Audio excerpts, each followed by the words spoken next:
in the areas that we farm, there are a lot of rivers. We have the Pamunkey, the James, the Nottoway, and Hardware River, various other rivers.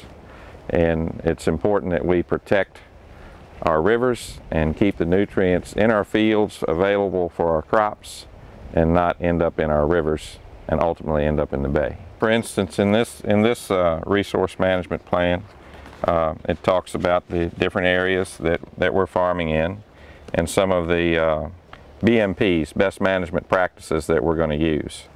And certainly nitrogen and phosphorus management are a big part of that. Also, there's quite a bit in this program concerning buffer strips around the rivers and the ditches and the creeks, where we back away from those areas with our cropping to give plenty area to make sure that anything that is coming off of our fields is filtered well before it gets to the creeks. Anybody in this agriculture community would not want to be creating a problem. And if you create a problem, someone's going to come help you fix it, and you might not